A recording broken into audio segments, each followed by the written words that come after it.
सुनै सुन्छ बिहा गरेपछि बुढालाई यस्तै सुनको सिक्री लगाइदिउँ भनेको। Hi guys, how are you? This is my new vlog. आज हिम्मत गरेर यो भ्लग बनाउन लाग्यो है, जस्तो भए पनि राम्रो मान्दिनु होला।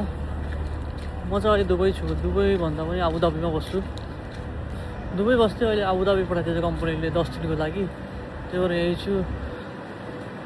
अरू यहाँको मैले चाहिँ तपाईँहरूलाई यसो बाटो देखाइदिन्छु। यहाँ चाहिँ यस्तै छ, यो हेर्नु, ठाउँ त दामी छ आबुधाबी पनि।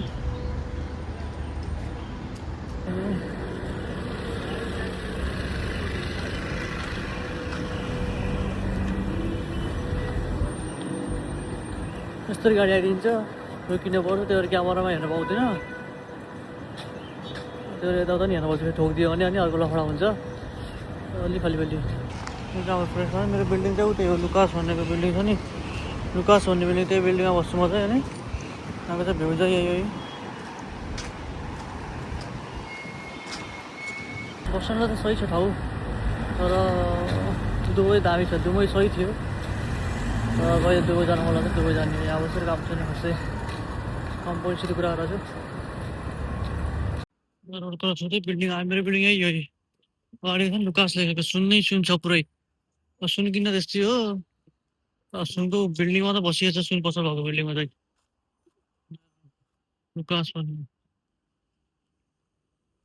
पुरै सुन पसल छ यार। सेले छैन, सुन पसल मात्र भएर के गर्नु। हल्का सुन किन्ने पैसा भयो भने त अनि सुन किन्न हुन्छ नि त।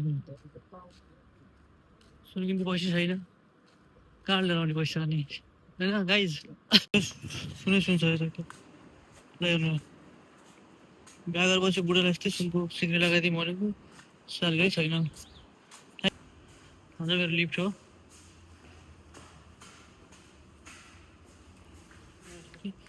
लिफ्टमा सर जानुपर्छ, बाँकी कुरा पछि गर्नु अब। Thank you. लिफ्ट हो, थ्याङ्क यू गाइज, सब्सक्राइब गरिदिनु होला। अनि यो सानो भ्लग हो मेरो चाहिँ, खासै मलाई आउँदैन भ्लग बनाउने, फर्स्ट टाइम बनाएको। Thank you.